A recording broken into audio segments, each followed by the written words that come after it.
Amazing. So I think we'll get started now.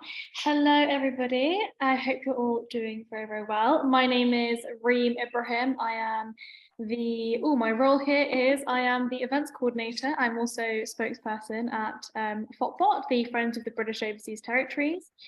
I am absolutely delighted to invite you all today to our first ever news of the overseas territories, which is fantastic. We've got a rep from Montserrat, we've got somebody from St. Helena around the Chagos Islands, so hopefully we'll get a good mix of things that are going on at the moment.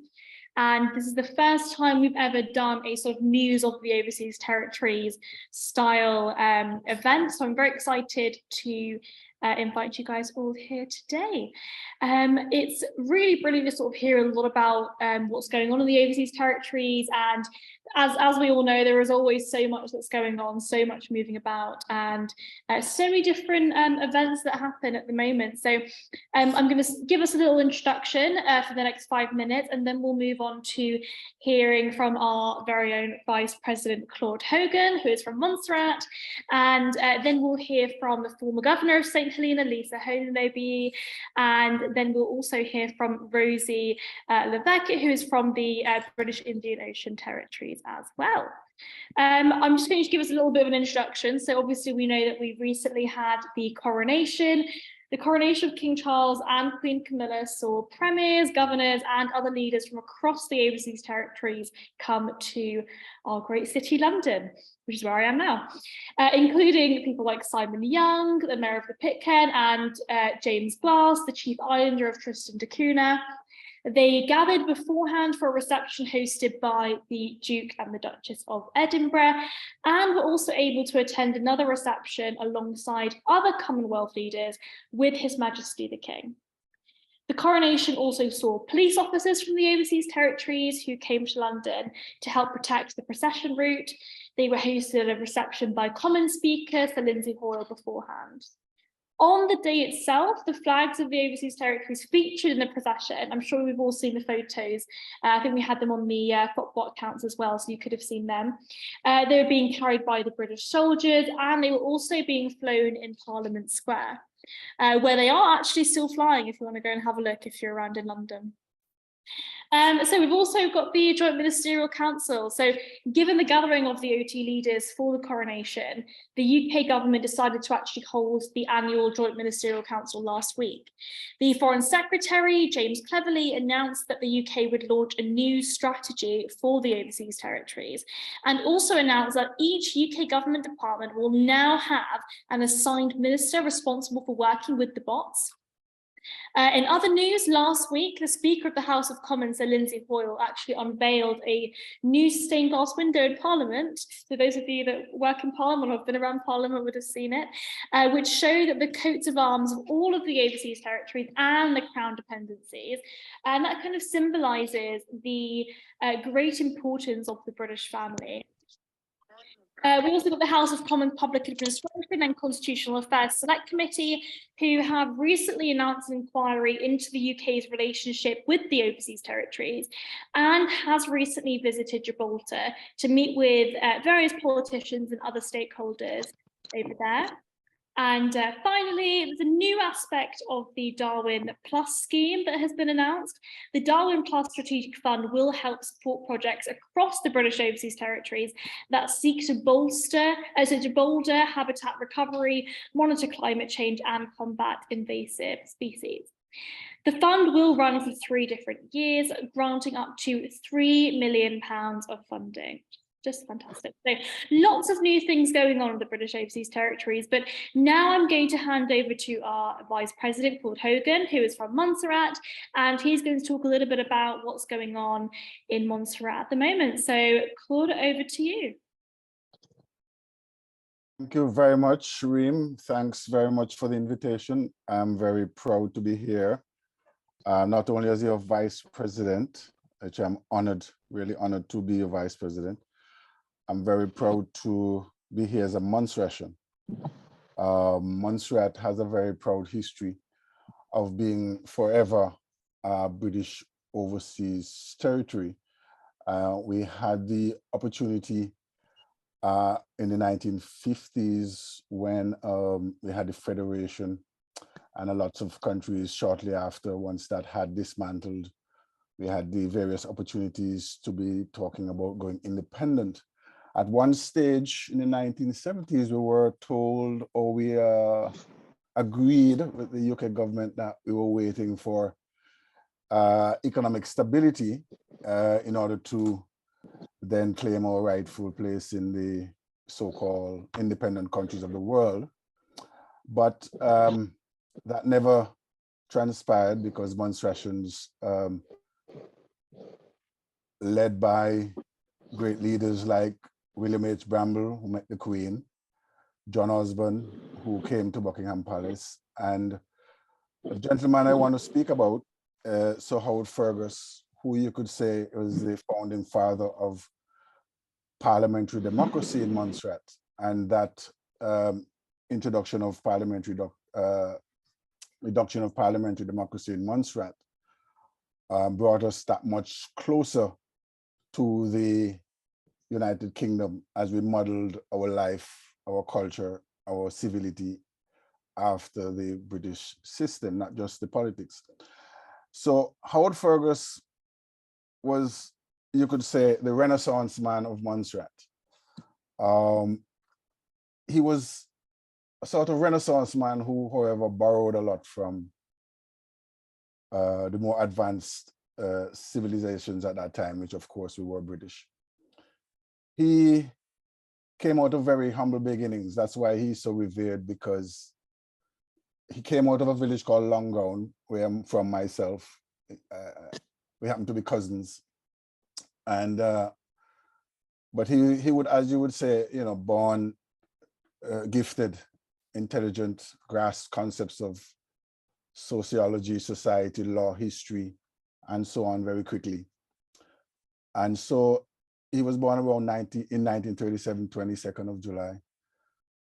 My mother went to school with him, and they said that he was, you know, unrivaled in any of the subjects that he was introduced to in school, including English language, which he was like an Englishman who never lived in England, English literature.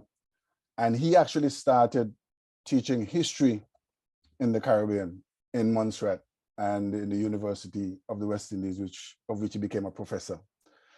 He started teaching a history of the Caribbean from more of a Caribbean perspective.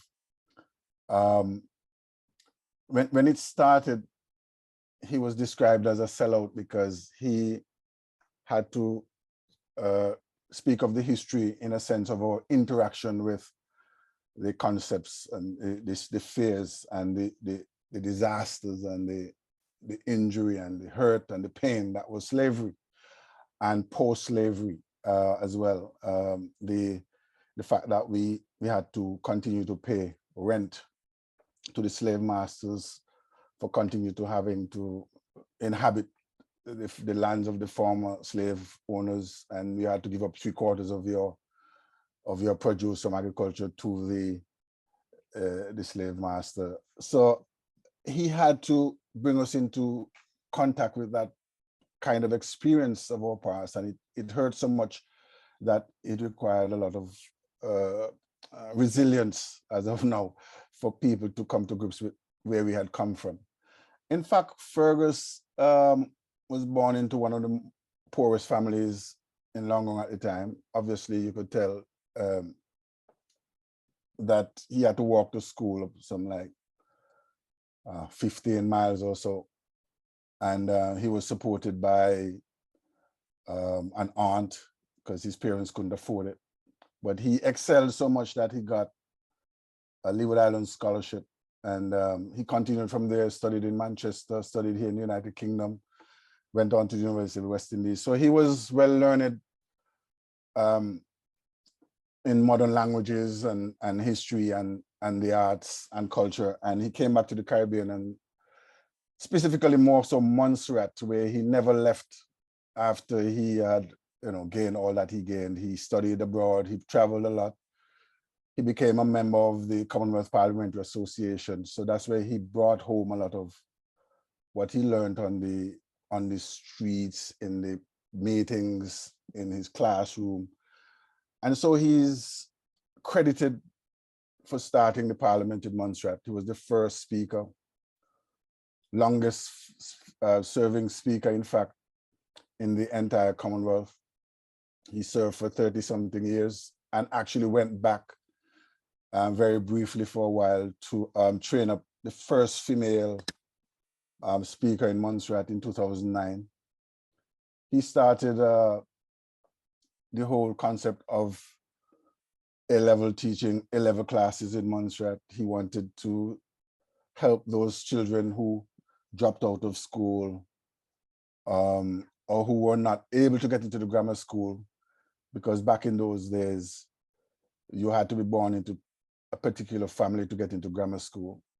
He got into grammar school because he was so bright, let's put it that way, intelligent, that they decided to interview himself and his mother to see if he had the right attitude and right sort of like upbringing to join the creme de creme in what was the grammar school at the time. So he was an adopted grammar school boy. He was adopted from very humble beginnings. He had no rich legacy. And so his parents and the whole village had to help to support him to keep up with being educated among the Joneses, you know, the people of wealth. And it's remarkable that he became the first speaker. And then he also acted as governor for most of that time. When the governor, we never had any deputy governor in those days, and he was the governor. And basically he advised all of the governors up to 2009. And you had a sense of autonomy that developed politically and economically for Montserrat before the volcano struck in 1995, because he was able to use politicians, he was able to use his poetry and his charm, and he had the ability to invite, interact, and create opportunities for the rich and the famous of UK fame to come and live on Montserrat, like Sir George Martin had a house there even until recently. I think he has gifted it to the government of Montserrat. His home, one of his homes is a hotel restaurant now, and served the country very well after the crisis, because it's in the safe zone. Sir George and Sting and Elton John, Stevie Wonder, a lot of these guys teamed up across the Atlantic, and they came to Montserrat, and they built something called Air Studios, where Hot Hot Hot was made, and where Eric Clapton produced the song I Don't Know Where I'm Gonna Go, when the volcano blew. And the volcano did blow. And Eric Clapton was right, we didn't know where we were gonna go. So we were flung all over the Caribbean, and eventually we were given safe haven here in the UK. So about 90% of the Montserrat population have been evacuated from the island or sought refuge somewhere else. And most of them are here now in the UK, having been given the safe haven to come here after going through a number of other programs of temporary resettlement, but it's rather challenging. Fergus was at the center of all of that as an advisor to the administrators or governors, the DFID folks that we sent out there. He was governor when they conceptualized the CARICOM village, a village which sits alongside another 50 houses we call the EU village, which was inspired by his presentation to the United Kingdom to assist Montserrat to build a number of homes, even at the height of the crisis, so that the Montserratians could feel that they could continue to live on Montserrat in a sense of peace and security. So that started a whole village of 50 houses sponsored by the European Union, and the British brought in a number of other houses. I think they're called Force 10 from Australia that they paid for, which were able to be erected quickly. So that started the the reemergence of civilization on Montserrat after the destruction of the towns and villages of Montserrat. So Fergus was there from childhood till his death in March this year. And he has been knighted. He's officer of the Order of the British Empire. He's also upgraded to commander of the CBE in the 1995 honors. So the first honors were in 79. He got his knighthood in, I think it's 2001 when he was knighted. And from Montserrat itself, he got what is called the Order of Excellence from the government of Montserrat. He's not only a former speaker, but he wrote a lot of books.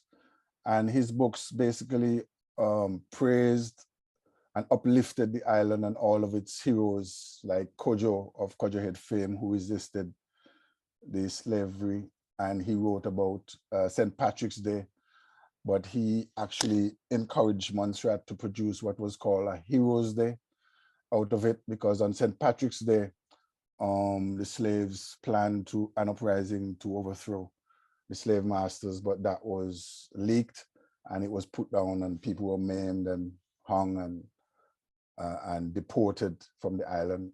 But he made it a story and a poetry and a song and many plays of it, and wrote it in his book, History of a Caribbean Colony, which is one of the most revered texts in the Caribbean, with copious texts with primary sources, chapters on settlement, sugar, slavery, emancipation, cotton and limes, which we exported, and of course his own lovely area of education, arts and culture. So all of Montserrat grew up around basically the Howard Fergus view of the worldview, and how he used the education system provided financed by the UK government after some while. But for the most part, he would say he used the University of the West Indies itself to champion the education, enlightenment, and building of the civil society that we now know in Montserrat. And I think it's going to be impossible for Montserratians to be anything but British in the future. So that is the life and times of Sir Howard Fergus. I would describe it as such in this current time, as he has become of age. We were not looking at it as seriously or as earnestly as he was. And on reflection, he did say that this is what he set out in his whole life to do, which was to bring Montserrat to the attention of the world and to make it into an entity that we could be proud of. And we are proud of it and proud of him.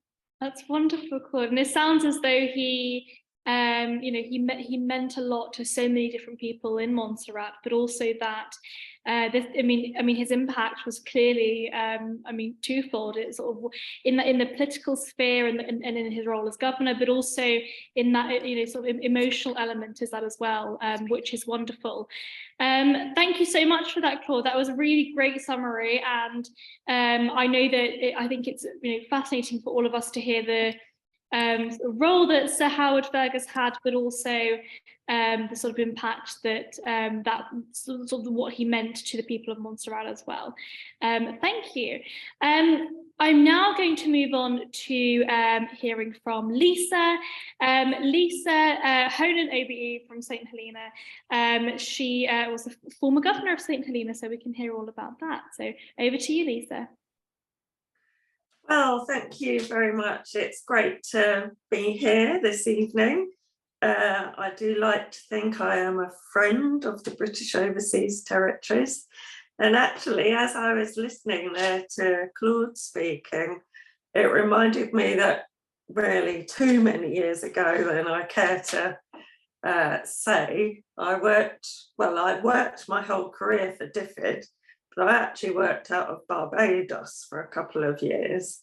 And those artists that Claude was talking about that went to the studios, I remember them coming through Barbados to go to Montserrat, and it was always very, very exciting. And we'd hear stories of what George Martin was up to, and actually I think the Stones used to go there quite often as well. But fast forward to 2016 was when I was appointed the governor of St Helena, Ascension and Tristan da Cunha, and I was governor there for 3 years. From there I went on to Nepal for a couple of years, and then I actually left. So by this time DFID had merged with the Foreign Office, as we are now the Foreign, Commonwealth and Development Office, and from Nepal I left. So I just wanted to kind of give a bit of a sense of what I went on to do and how I think that I'm still a friend of the British Overseas Territories. So last year I qualified as a City of London guide. It was quite a difficult assessment, but luckily managed to get through. And then I thought, right, what shall I do? I wanted to do guiding in the city, but I didn't want to do the standard tours, if you like. I didn't want to do Dickens and Shakespeare. So I decided to do a tour about the East India Company. And that contact and that interest really goes back to St Helena, because the East India Company ruled the island, owned the island for 200 years. From the middle of 1600s, when the East India Company was looking for a stop on its route from London round to India and to, as we now know it, to Indonesia. They needed somewhere to stop and refuel, and the ships needed to take on water and vegetables and sheep and goats to keep them going. And that's really where my interest in the East India Company started. Unfortunately, though, I now know I didn't spend enough time down in the archives on the island. That's probably because I was quite busy doing my day job. And I really regret that I didn't spend enough time. Having said that, the British Library are actually digitising all the archives on St Helena as part of their Endangered Archives project.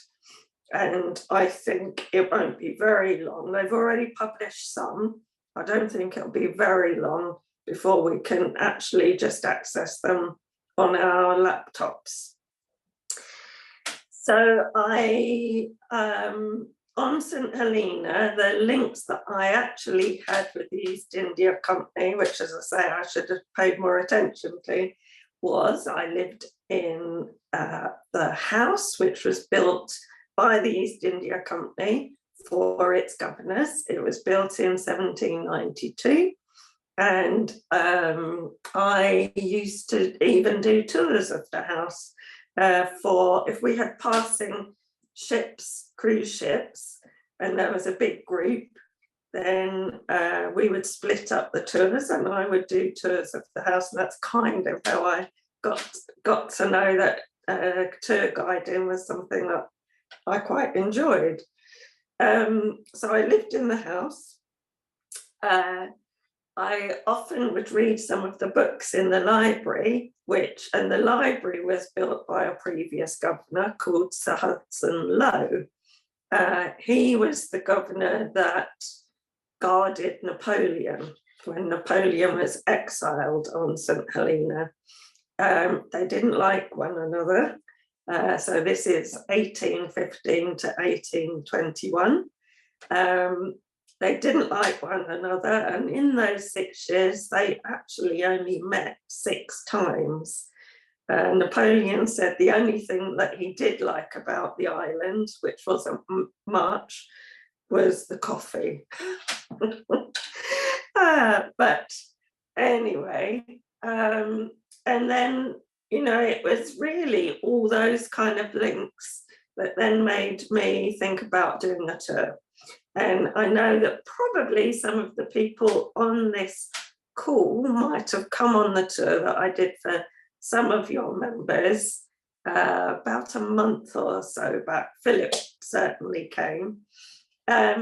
Because on that tour, I do talk about St. Helena quite a lot and the history that is with the East India Company. So, for example, we go to St. Helen's Bishopsgate Church, which is the biggest church in the City of London.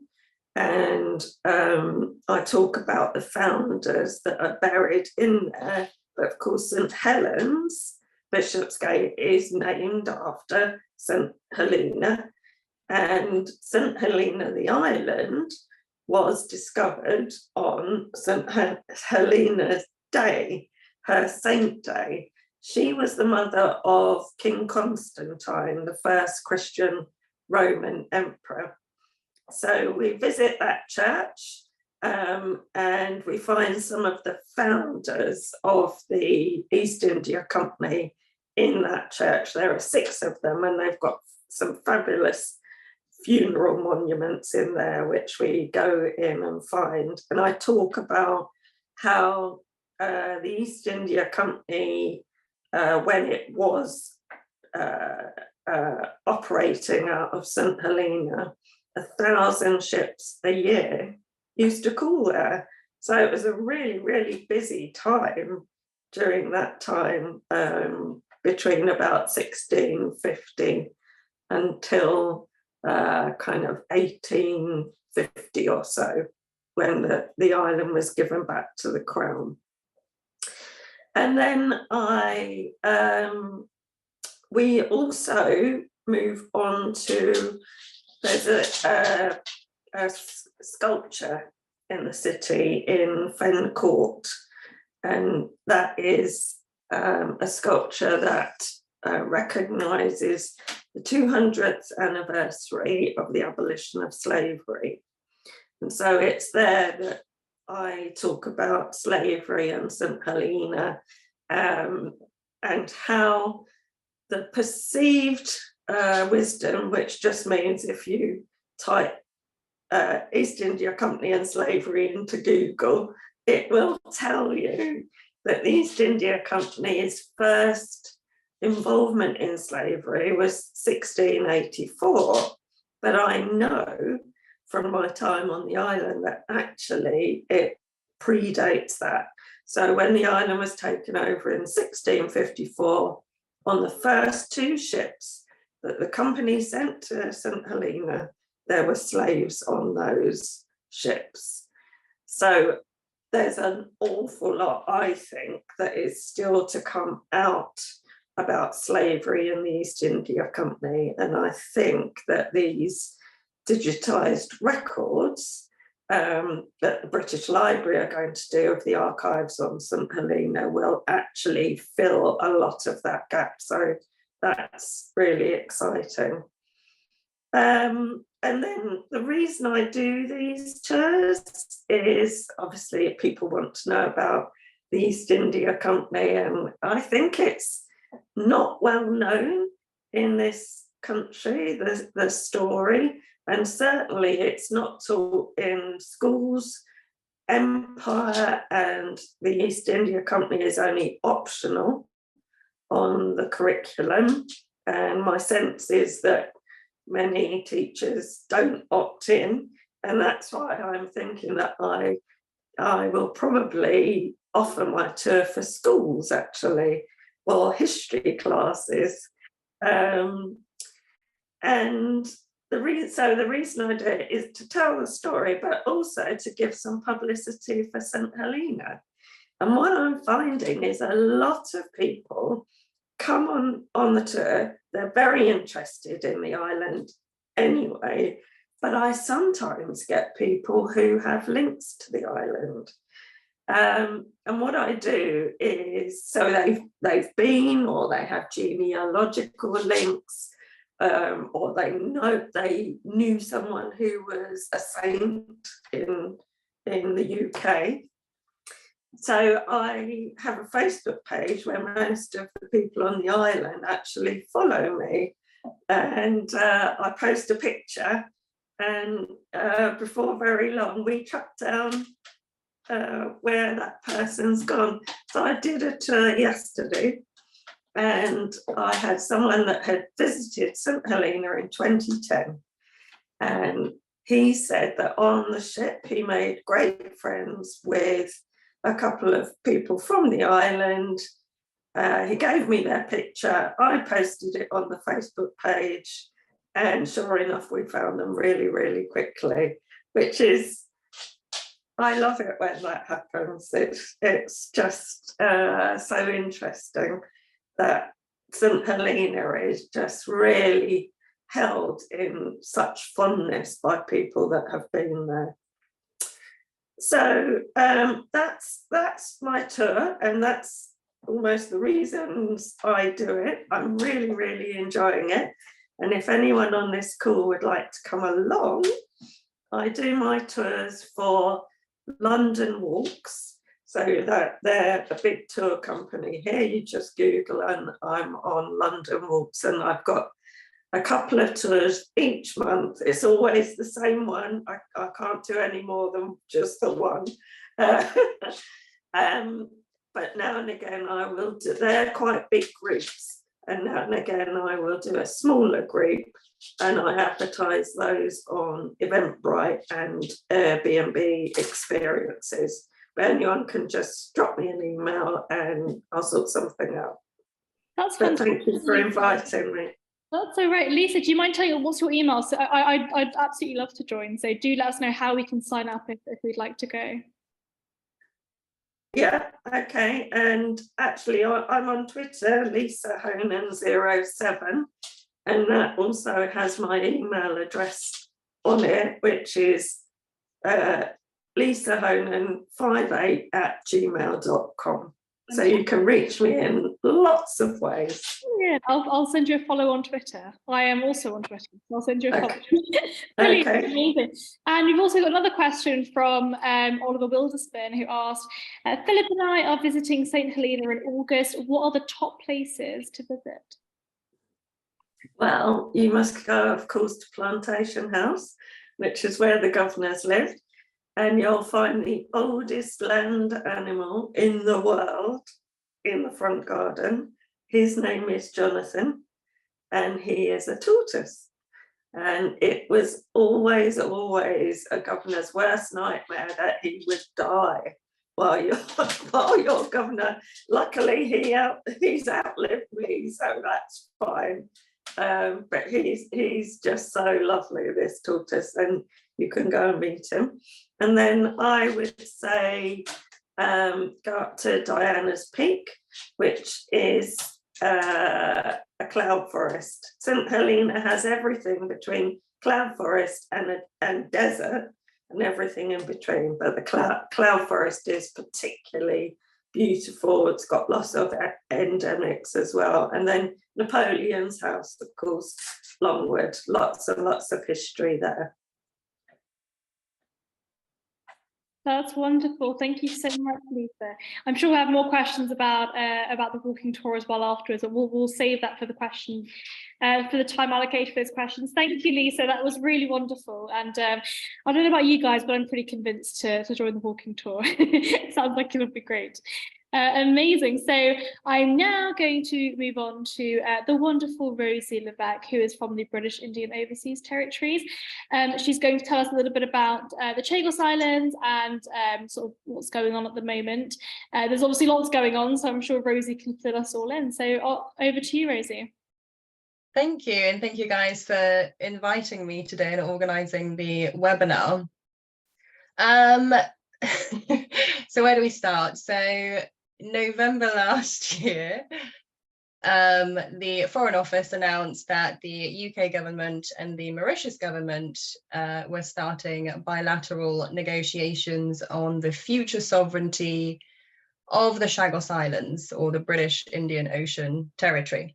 It all came as a bit of a surprise. Nobody was informed. It just sort of popped out as a public statement. And there were numerous attempts made by various different Chagossian groups to try to be included, involved, consulted in regards to the future of the islands.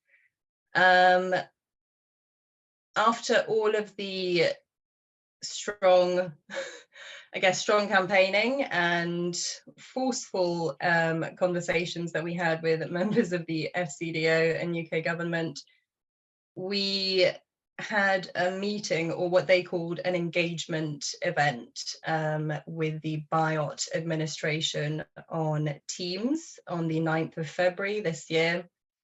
And it sort of, it wasn't too positive and not too productive. It sort of was an hour and 15 minutes of 11 different Chagossian groups who are based all over the world, from sort of UK, Mauritius, Seychelles, all giving their opinions and their views, and essentially all the same message was coming out of, you need to speak with the Chagossian people. It can't be two governments deciding the future of the territories without actually consulting the people, the natives and the descendants.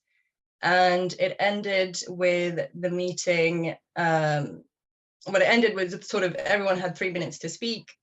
There was no time for questions at the end. No questions were actually answered.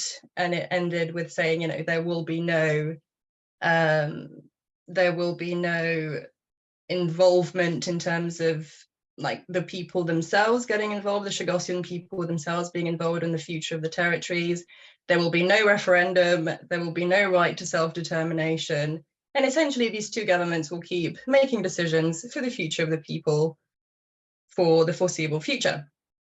There have been a judicial review that's been launched by one of the Chagossian groups in the UK in an attempt to essentially stop the negotiations, but I don't think we'll sort of see anything from that for the next few months. Recently, we have received another invitation for another engagement event by the Foreign Office, which will be taking place this Thursday. And after some complaints of the last meeting not being as productive as what we thought it would be, I guess they're attempting to redo it again and sort of, be inclusive of everyone's views and move forward in a productive way. But, many Chagossian groups have also reached out to the Mauritius government. And I guess, same as always, the Chagossian people falls on deaf ears. That seems to be the case. And Rosie, I was wondering if you could tell me a little bit about the history of actually what's going on. Why are the British Indian Ocean territories even contested in the first place? What's going on? What is Mauritius' claim to the land, and what kind of arguments are there on both sides, and what kind of where is this? Where do you think the negotiations will actually end up going? Well, right now it's sort of the big issue of, there's like, I think 86 different islands that makes up the British Indian Overseas Territories. And the main island, Diego Garcia, which is the biggest one, is the one that houses the US military base. And what we've heard from the negotiations is that the UK and the US will continue on with their military joint US-UK base. But does that mean that Biot will then be split up into, just Diego Garcia being the military base, and then the rest of the islands will sort of go back to being dependencies of Mauritius?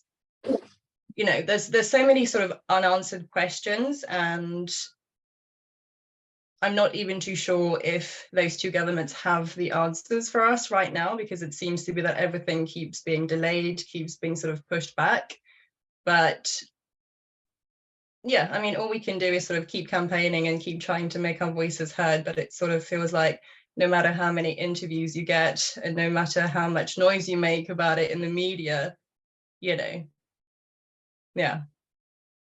And I guess, I mean, that's kind of why we want to hear from you today, Rosie, so that you can kind of, I guess, give us your perspective and let us know what's going on and what needs to be done, and what you believe you want, and also what you believe that other descendants of the islands also want themselves as well. Can you just tell us a little bit about, for those of us that aren't aware of what actually happened historically, why these islands are actually contested in the first place?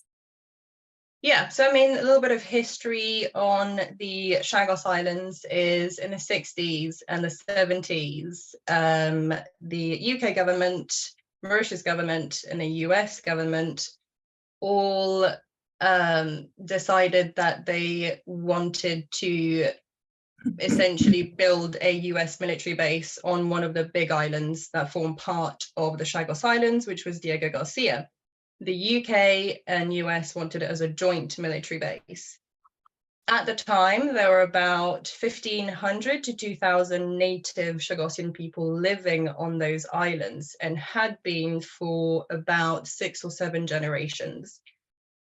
And the US essentially said that they wanted the islands emptied. So they wanted to get rid of the people there, the natives, the children, their families, their dogs, the pets. So they were all exiled to Mauritius and to the Seychelles, which meant that you had families, brothers, sisters, aunts, uncles, grandparents, who were all separated. Some of them were deported to Seychelles, others deported to Mauritius. And yeah, essentially the island sort of became part of the British family of BOTC, Biot. And over the last sort of 50 to 70 years, Mauritius has been trying to claim the islands back. We see it as mainly sort of financial gain. We've seen it happen with the islands of Agalega, which is another dependency of Mauritius, where Mauritius sold Agalega to the Indian army for, I think it was like $280 billion. So the majority of the Chagossian people see Mauritius wanting sovereignty back as just them wanting sort of the financial gains. And we've seen over the years that, the Mauritius government does not really care about the interest or the welfare of the Chagossian people. And the majority of the Chagossian people right now, especially with the new citizenship bill that launched last year, are all sort of moving to the UK for just, better future, better opportunities, better everything sort of for their kids and for, prosperity of their lives. So yeah, I guess the big sort of ask and demand from the Chagossian people is that, we want to be heard by these governments, we want to be included, and we don't want history to repeat itself again where 2 governments make the decision for an entire population. And we want the right to self-determination like the other BOTCs, and we also want a right to a referendum so we can choose whether we wish to remain British or remain or be under the sovereignty of Mauritius, essentially. Thank you, Rosie. The right to choose. Well, yeah, the right to choose. I think that gives us a lot of clarity. As a libertarian, I'm quite pro the right to choose. So thank you for that. I will now move on to sort of the questions, and we'll open it up to everybody to ask questions to anybody that spoke today. So that's Claude, Rosie, and Lisa. You can ask questions too, and then we'll move on to hearing from our Chief Executive, Philip Smith. So I'll start off with actually Philip's question, and this is a question to Rosie. There have been concerns around Chinese influence in Mauritius. Does Rosie share this concern? Absolutely. So that's actually interesting. The Chagos APPG, oh gosh, I think it was about 2 years ago that I tried to reach out to the coordinator, David Snoxall, who used to be the Mauritius, the British High Commissioner in Mauritius. And he's now the sort of coordinator for the Chagos APPG in UK Parliament. And I sent him like this proposal, essentially saying, this is why we should be given the right to choose and the right to a referendum, because of sort of the Chinese influence on the area in terms of like the Indian Ocean. I mean, I did a lot of research on it, and it seemed like that was a possibility. So once again, it sort of feels like Mauritius already has those allies in the Indian Ocean, and they're fully aware that, they could potentially make a huge financial gain from the highest bidder, who we believe could be China.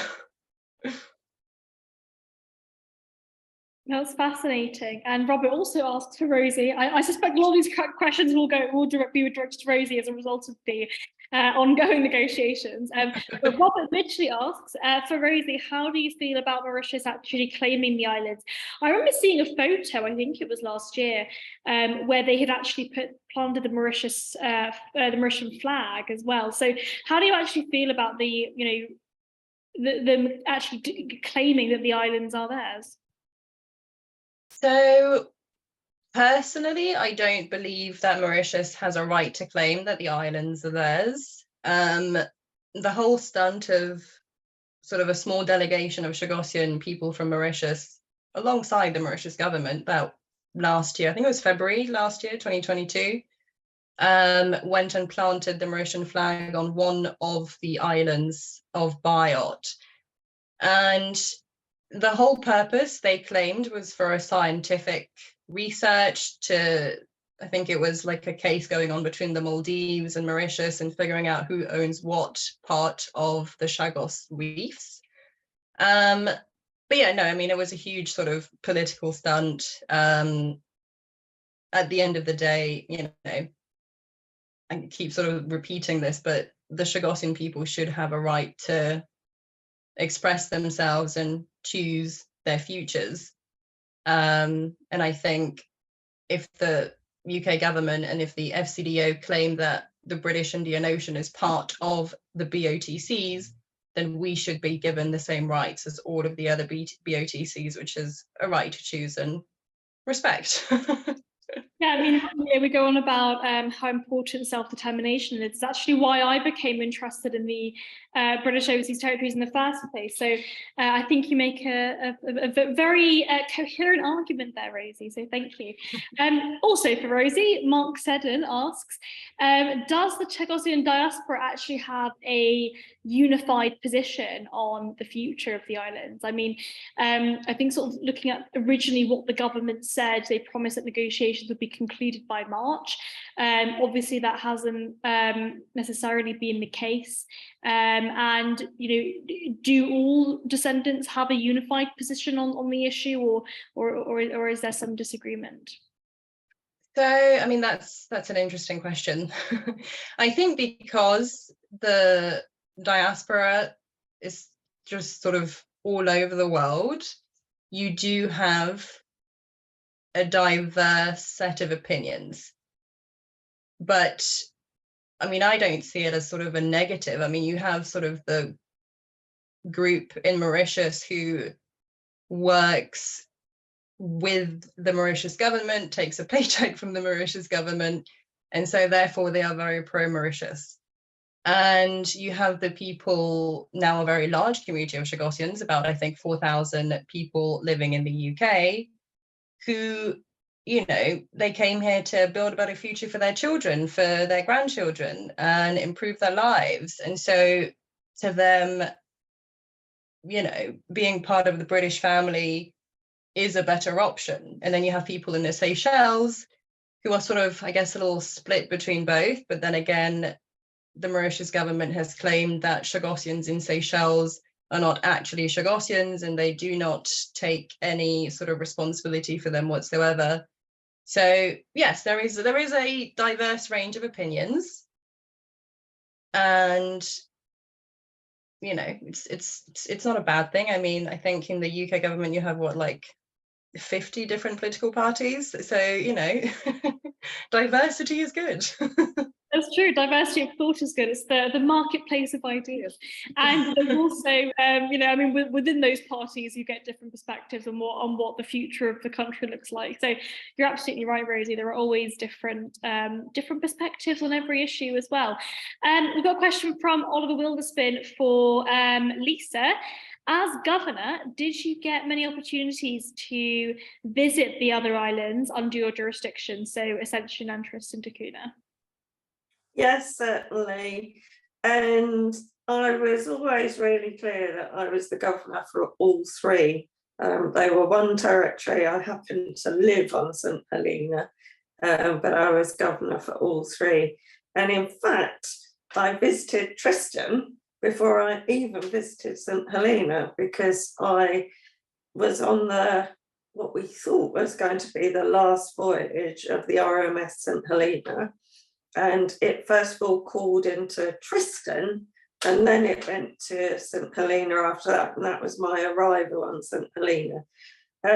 Tristan, fascinating place, 250 people there.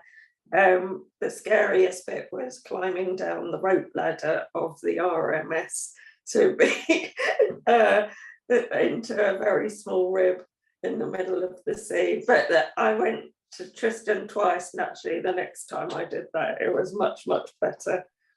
And then Ascension, I visited more times than I visited Tristan, because you know, there's no regular ship at all to Tristan.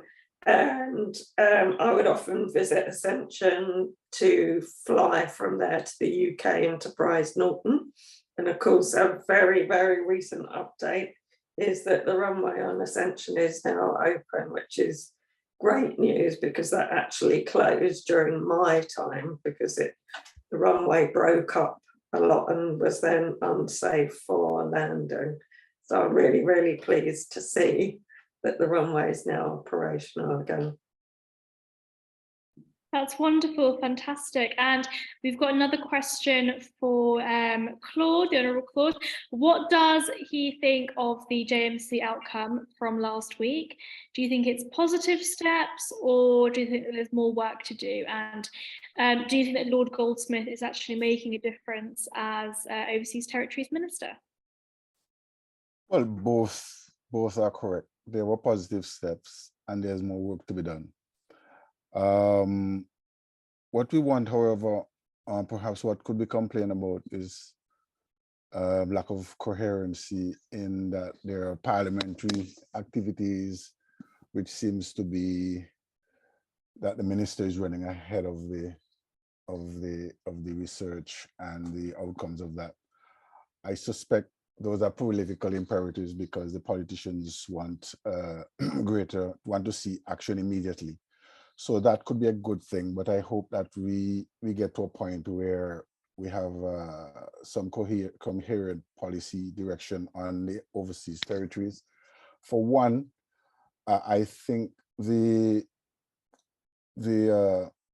constitutions are a bit anachronistic in that they're saying that a British governor in, say, Montserrat has no accountability if funds are misused under a particular ministry that falls under that governor.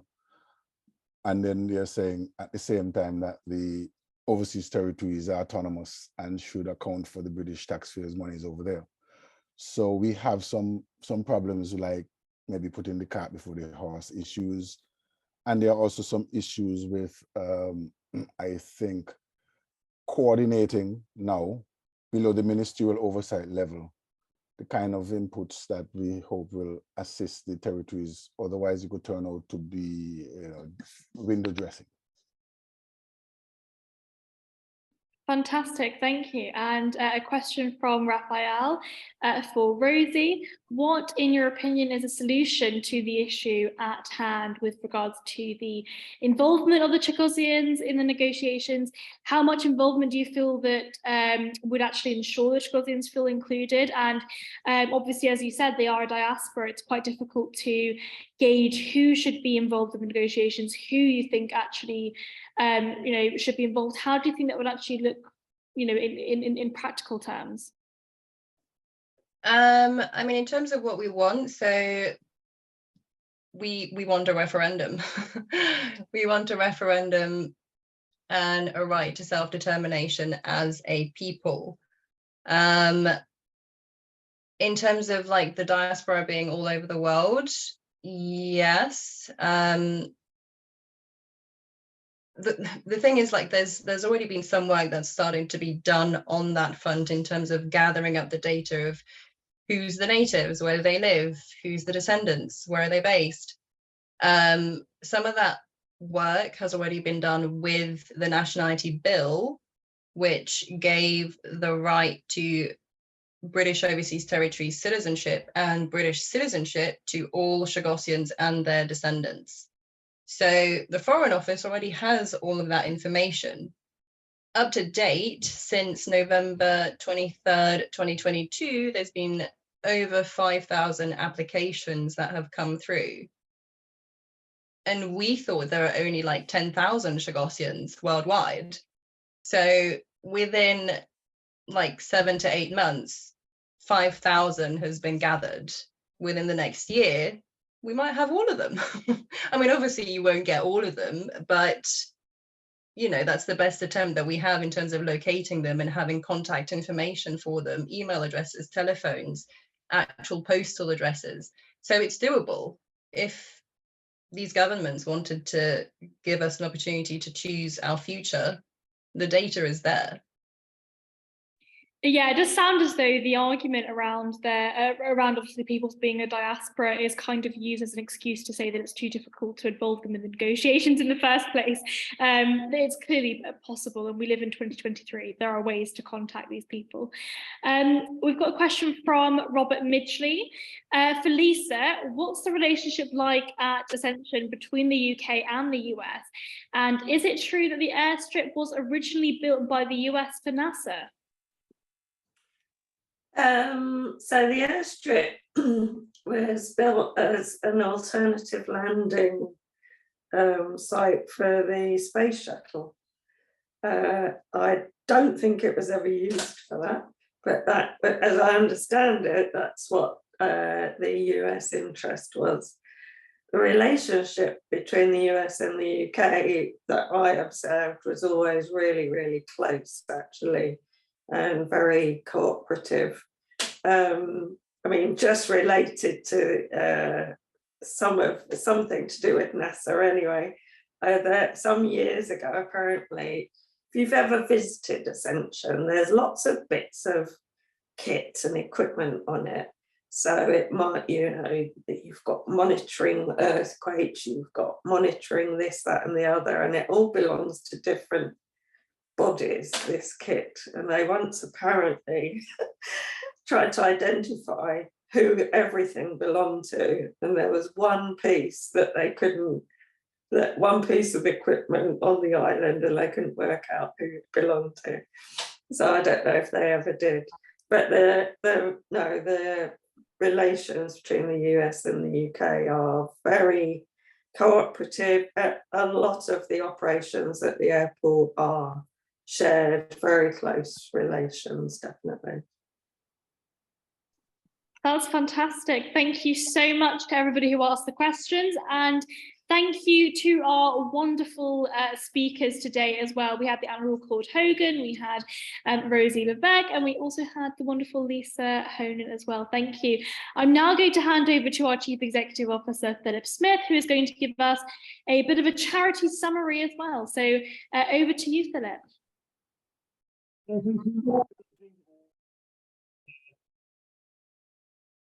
Oh, sorry, Philip, your audio is a bit off. I can't quite hear you. Do you mind just I don't know if you've got earphones in or replug it. Can you hear me now? Yes, we can hear you now. Yeah. Okay, don't know what happened there. Well, yeah, I just wanted to, yeah, it's still okay, Reem? Yeah. So yeah, thank you to our guest speakers.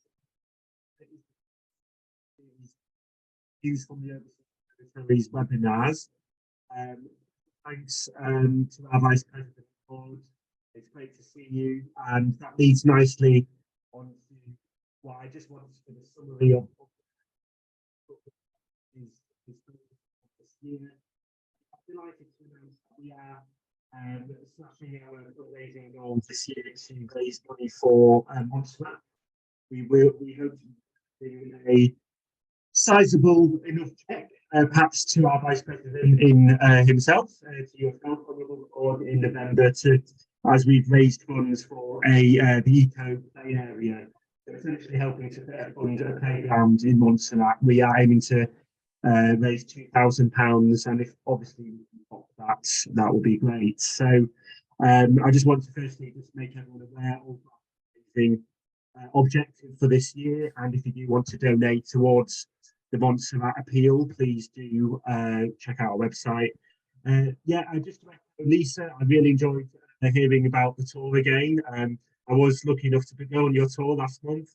It was absolutely fantastic, and I'm glad, Reem, you've mentioned that you wish to book on it yourself. I do recommend everyone goes on it, and there's so much to learn about the East India Company.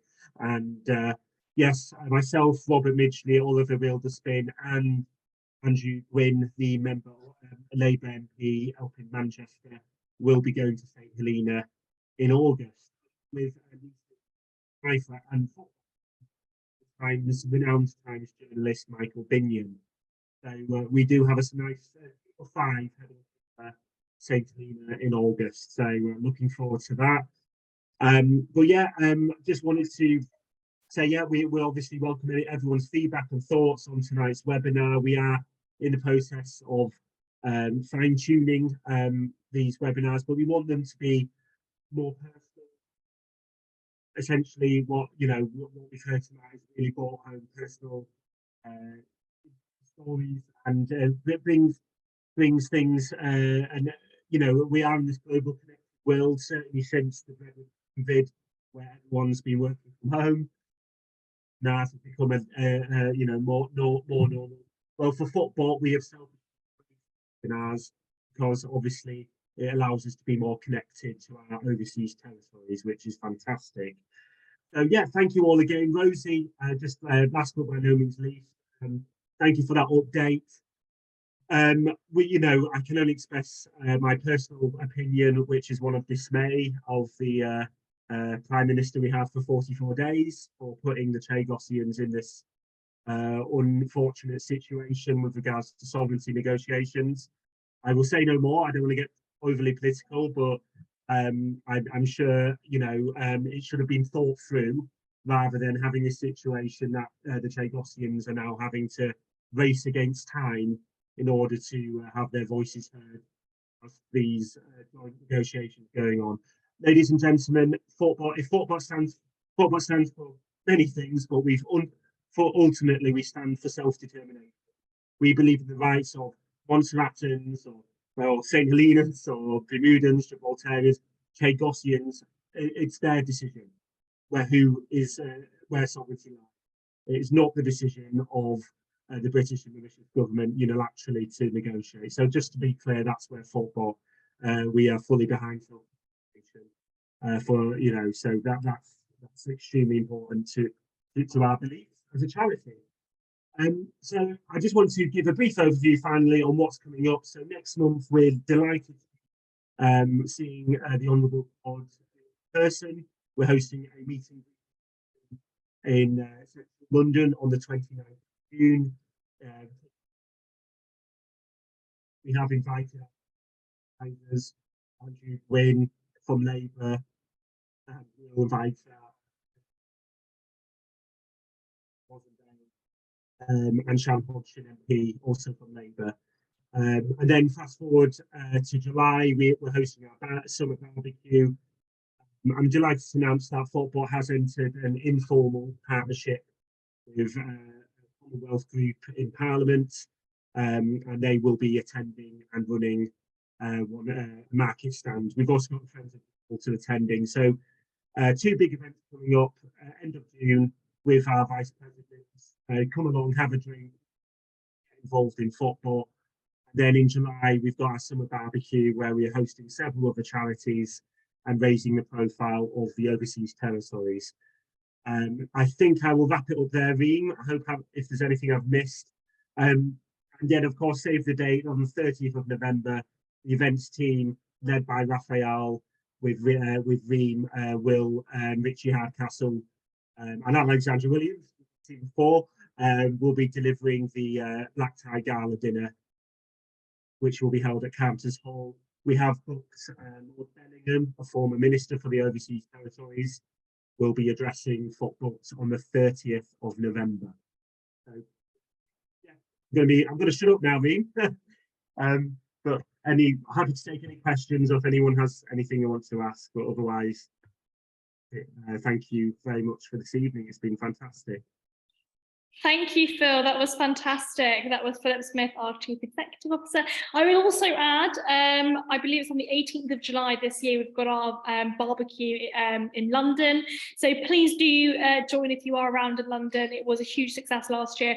Unfortunately, Philip and Oliver were stuck in, where were you stuck? In Edinburgh, because they went to the Faroe Islands on official football duty, which is disgraceful. But hopefully they'll be there this year. You sound bitter by that, Reem. Is it because the Faroe was a Danish overseas Oh, it's person? just because I had to feed like 50 people alone, but it was fine. I managed it. It was good. But anybody that's around in London this summer, please do join. It was a huge success last year. Sorry, I did forget. I must mention this, otherwise Gus will tell me off. This coming Sunday, we've got a tour of the National Maritime Museum in Greenwich. So if anyone is available, tickets are £20. The tour's at 1 o'clock. And yeah. That's great. Thank you, Phil. That's wonderful. I'll close off in a minute, but I just want to say a few words about what we've had today. So what I will say is that I think that this kind of style of sort of news round works really well, because you know, the British Overseas Territories really are paramount to the British family, and I'm a history student. No student of history, you know, could cease to be amazed by the stories which tell how our unique overseas territories have each been able to form such a crucial part of the nation's history. So it has been so fantastic to hear from all of you today, from Claude Hogan, Rosie Levesque, and from Lisa Honan. Thank you so much for you know, speaking to us about the you know, the principle of self-determination, but also about how, you know, the culture and how important that is to us today. So thank you so much. I'm sure that all of us have really enjoyed it, and thank you to everybody who asked questions as well. That was really brilliant. If you want to get in touch with any of us, send us an email. My email is reem.ibrahim@fotbot.org. So feel free to send us an email. Thank you, everyone, and have a lovely evening, or whatever time it is where you are.